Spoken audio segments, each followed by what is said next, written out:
Mon jang wan ta na loy roi ko ya ru te wan kwen mi ra wil ge gar yal kwan jel ge ban chol wil dan kon ge te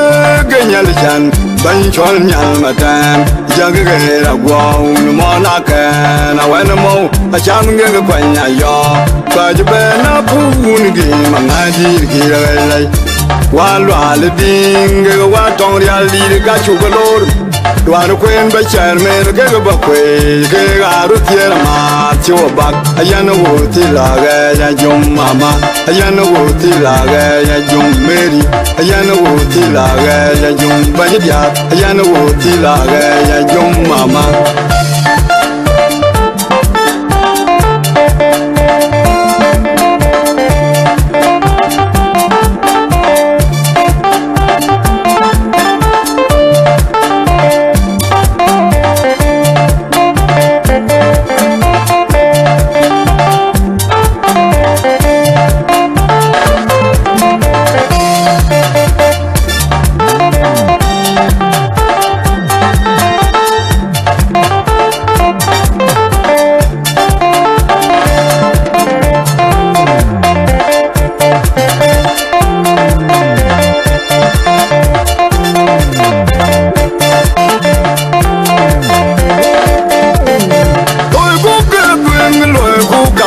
Mon jang wan ta na loy roi ko ya ru te wan kwen mi ra wil ge gar yal kwan jel ge ban chol wil dan kon ge te ge nyal chan ban chol nyal ma tan jang ge ra gwa mo na ka na wan mo a cham ge kwan ya yo ka je be na pu ni ge ma nga di ge lai wa lwa le ding ge wa tong rial di ga chu ga lor Duan queen by chairman, get a buckway, get out of here, ma, to a back, a yana woody laga, young mama, a yana woody laga, young Mary, a yana woody laga, young Badia, a yana woody laga, young mama.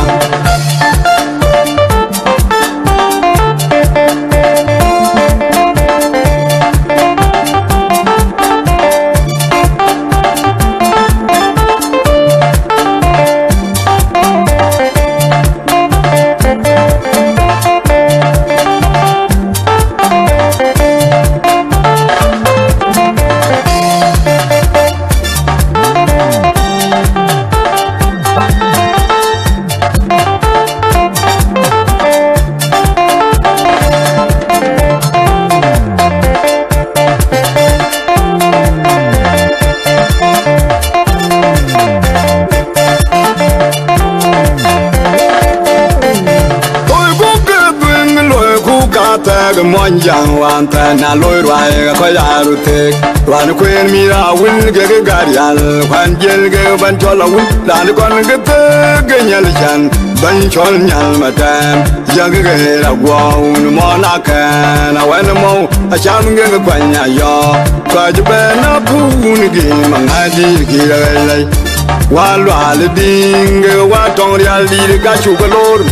Duan queen by chairman, get a buckway, get out of here, ma, to a back, a yana woody laga, young mama, a yana woody laga, young Mary, a yana woody laga, young Badia, a yana woody laga, young mama.